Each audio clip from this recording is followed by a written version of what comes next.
You're listening to Stealing from Wizards, Volume 3, Kidnapping, by R.A. Consul.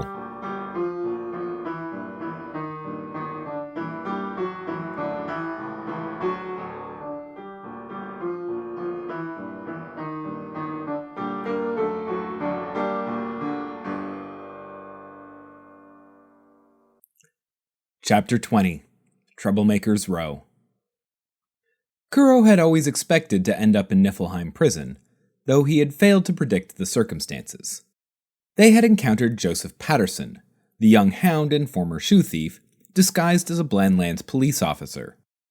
That disguise meant nobody thought it strange when he grabbed two teenage boys and forced them into the police car he'd acquired. Escape hadn't been an option. Seth was large, trained, and carried a collection of Blandlands weapons, some of which were the type that couldn't be outrun. He drove them to the outskirts of the city. There, he pulled the mock police car into a garage that held several other useful vehicles, an unremarkable sedan, a delivery van, and an ambulance. It also housed a tear in the veil. He forced them through, shackled in cold iron, into another garage on the Fairy Realm side. This one was filled with sleds, carriages, and collapsible cars. It was the sort of place professional criminals and spies might employ. It wasn't clear which Seth was. He cheerfully chatted while he took them prisoner. "Sorry for the inconvenience," he said more than once. "I hate to be a bother," he would add, before gently implying a threat on their lives. "If it's not too much to ask," proceeded an order to climb into the trunk of a black sedan, and "I'm just following orders," was the last thing he said before tossing in enough sleeping powder to knock out a mammoth and slamming the lid. They must have traveled the entire length of the Four Kingdoms, because when Kuro and Arthur next saw daylight, they were on a frozen island in the ocean, beyond the western mountains. In a way, it was like Avalon. A small ferry made for Blandlands travel bumped against a dock built at the outlet of a small freshwater stream. The Vale washed in and out on the waves, though those waves were larger and fiercer here. At the center of the island, a granite plateau rose above the surroundings, like a barren copy of Avalon. There were no spring blossoms or summer meadows here, only jagged rocks adorned with glistening icicles. Upon the jagged rocks sat an imposing building. The building was not a school, but a true prison. Niflheim was a fortress of stone, carved from the rock of the island. Its massive architecture was better suited for giants than criminal wizards. They were given ample opportunity to appreciate its terrifying majesty as they were shackled and marched up a long set of stone steps. The gates, hewn from obsidian and veined with cold iron, looked like a midnight lightning storm frozen in glass. Behind the outer walls, snow-covered spires reached skywards, a mountain range in miniature. They did not enter by the main gates. It wasn't clear that anyone did. Piles of snow and ice against them showed that they'd not been opened in an age. Instead, Arthur and Kuro were ushered through a small side door of dull rusting iron, which did not match the impressive workmanship of the rest of the prison. Kuro could guess why. The prison was built almost entirely out of salty stone. Incredible feats of construction created it, and once complete, it was all but impervious to magic. The small side door must have been cut in later with an ordinary hammer and chisel. For being the great and terrible prison of legend, it was all but empty. They were led, hobbling in their chains, through vaulted corridors lined with solid metal doors, each twice the height of a man, all hanging open, their cells uninhabited.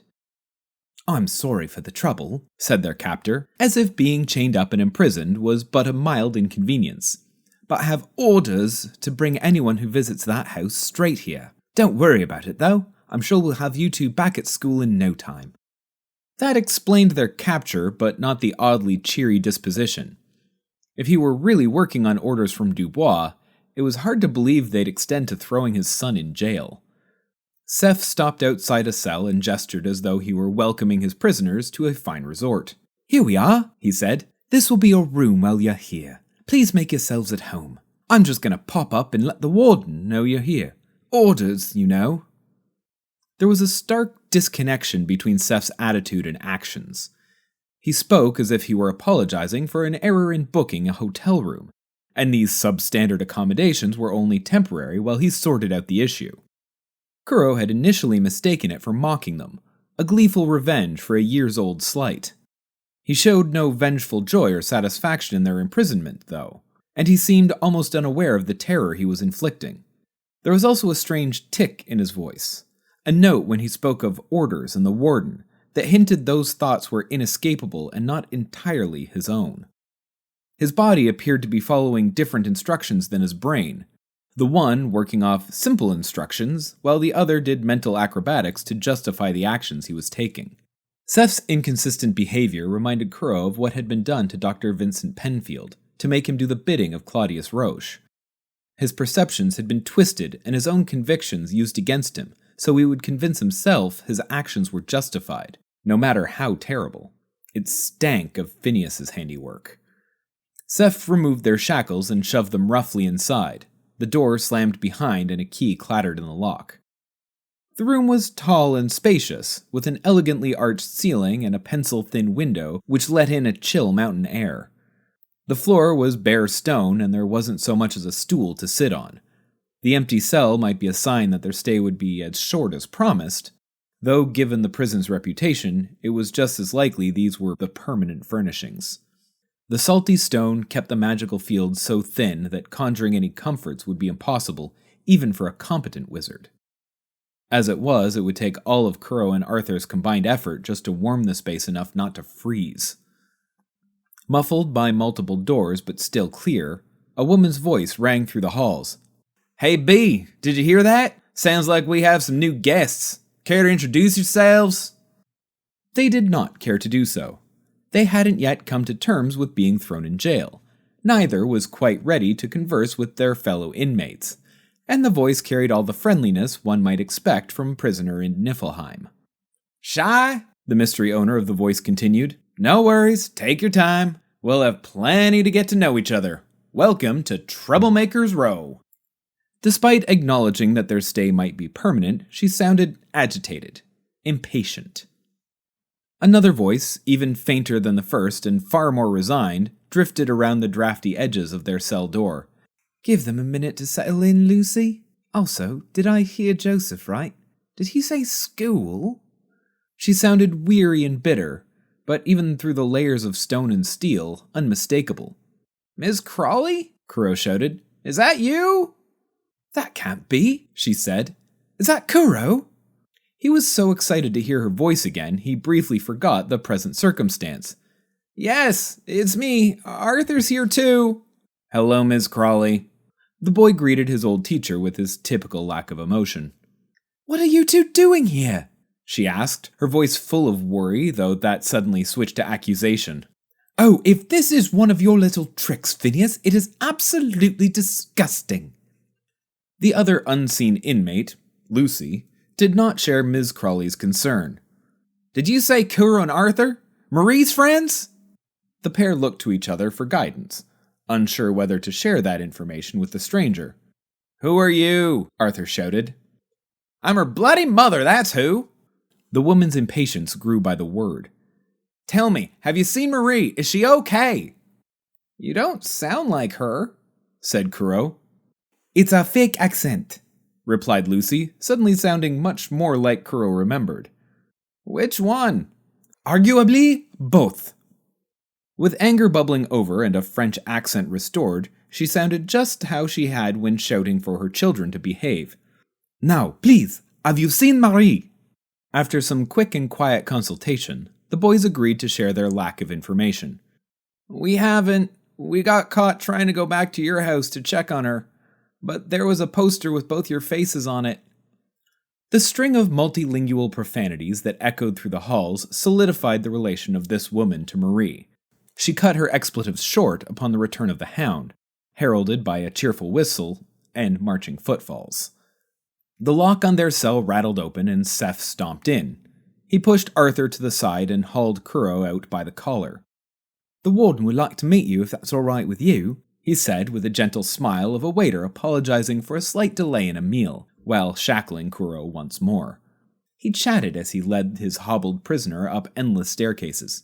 "Honestly, I should thank you. The first time we met, I thought you ruined my life. But actually, I met some great guardsmen who helped me sort myself out.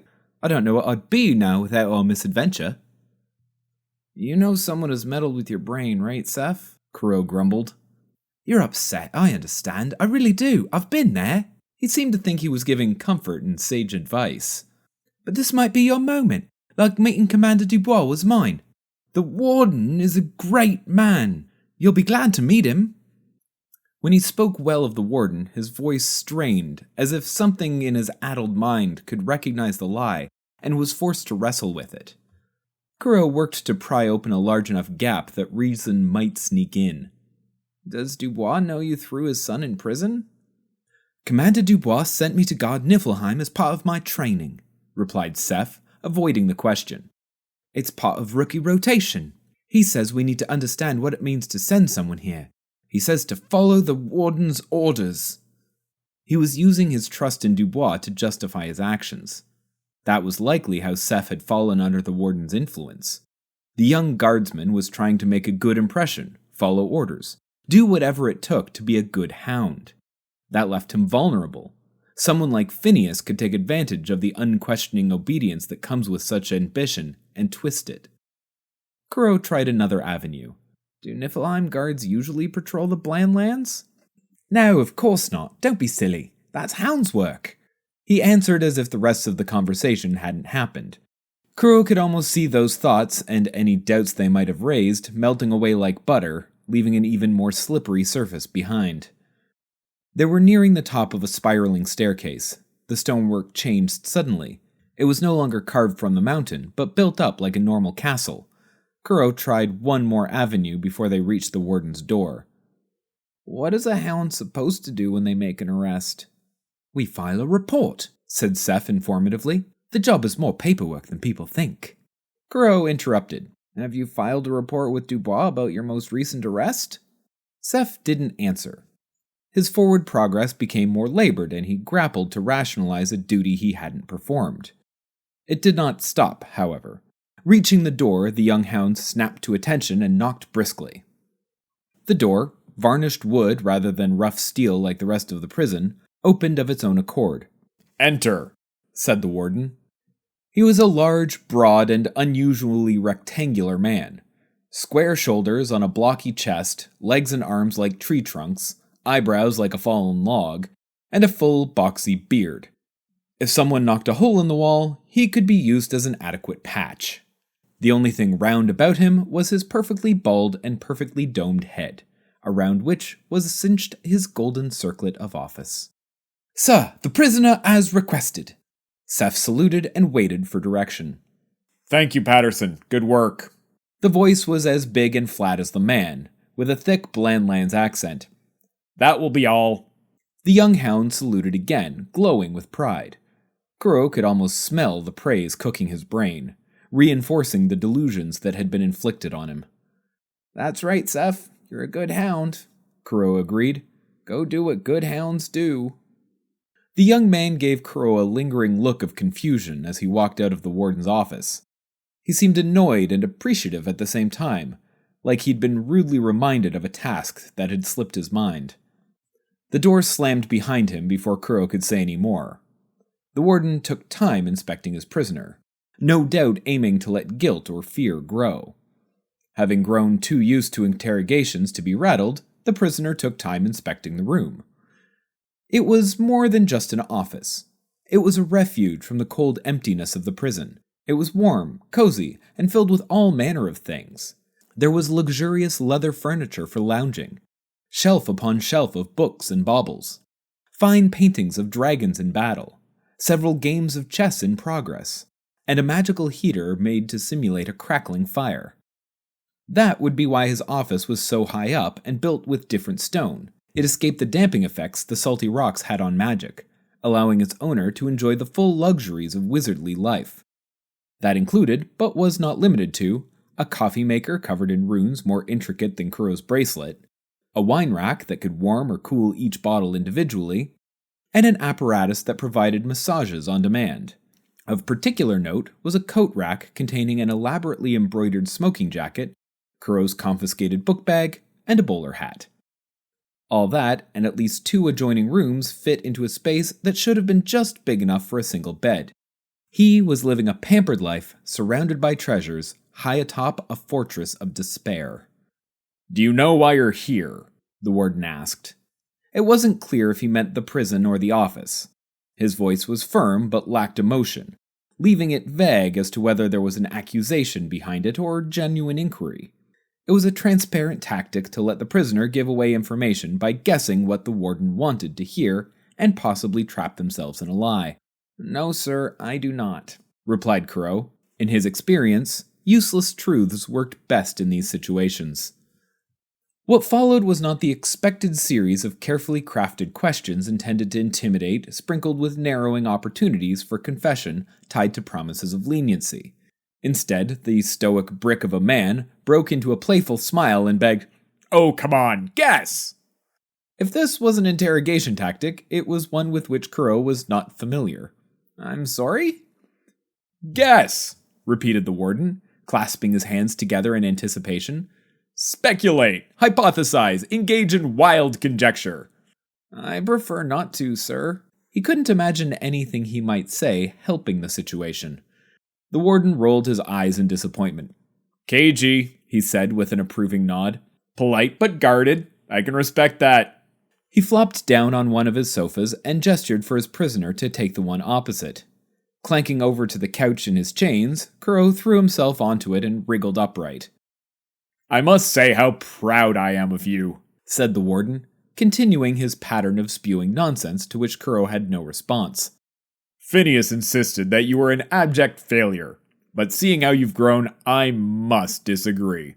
The wind erupted with rage at the mention of Kuro's former master. It overturned the chess games and created a whirlwind of paper. It blew open the window and tried to encourage Kuro to escape. It grew stronger as it remembered that it could no longer move Kuro, ejecting books, pens, and an entire coat rack out the window to rain down on the courtyard below.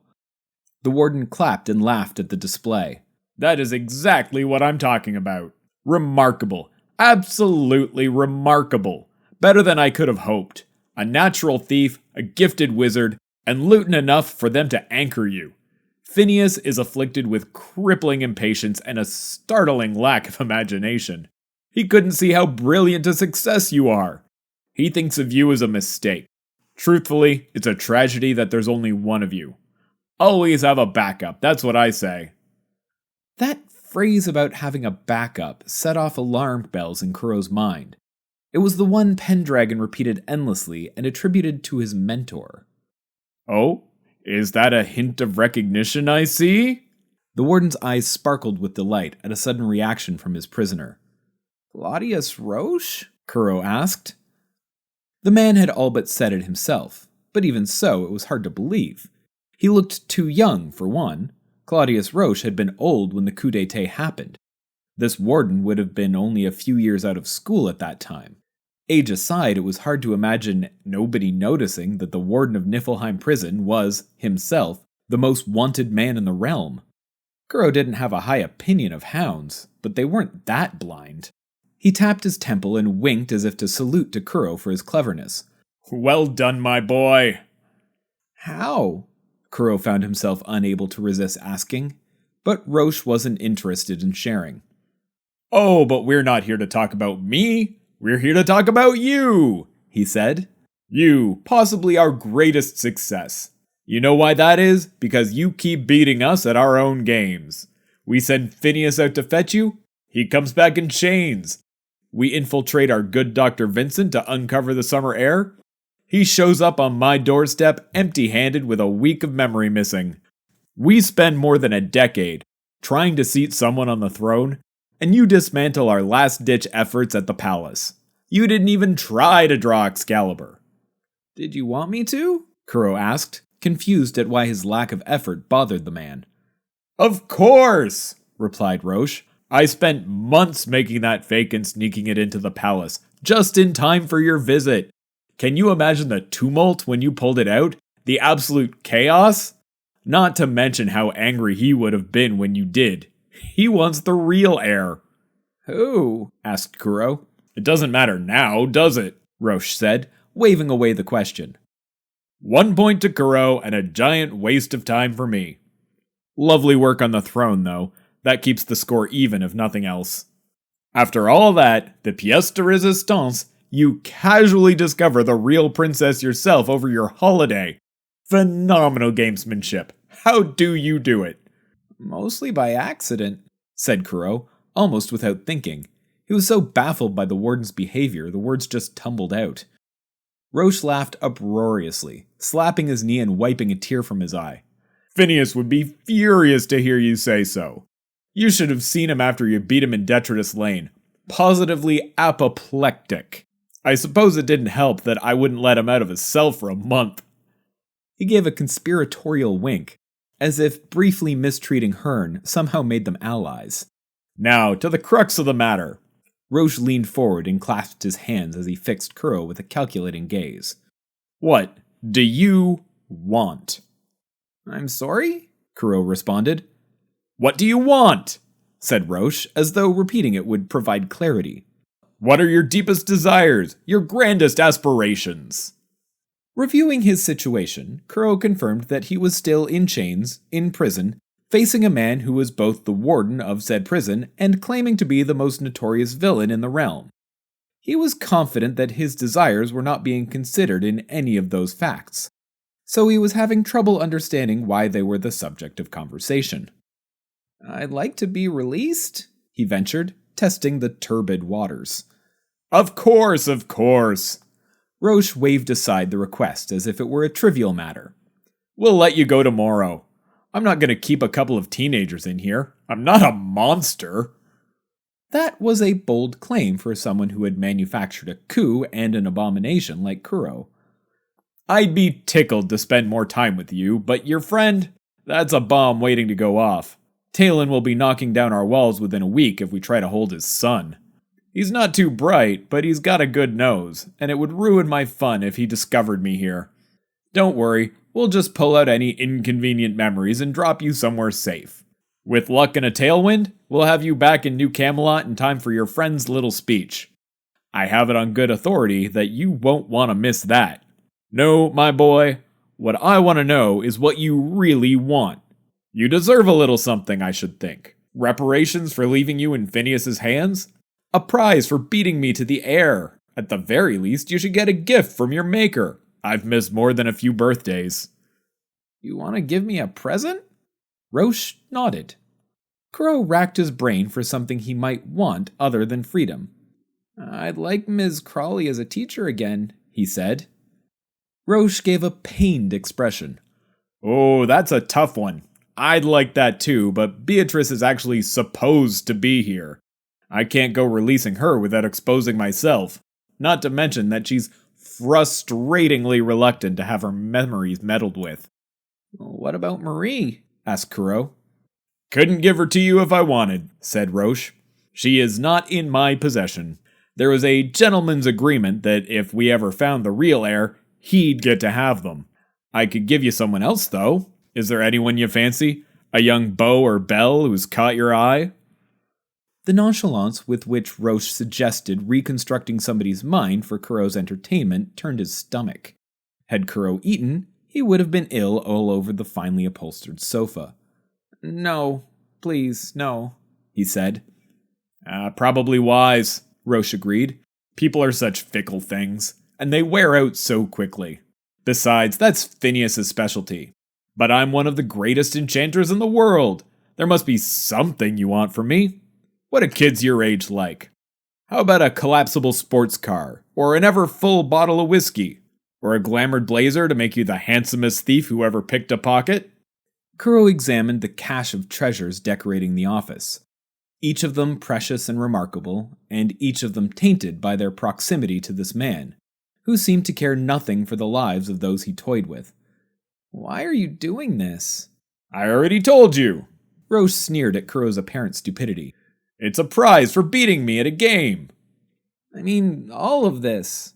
Kuro gestured around as best he could while shackled. The coup, the heir, pretending to be the warden, making me. All of it. Roche broke into a wide grin. The momentary doubt in his creation entirely washed away. Brilliant, he clapped.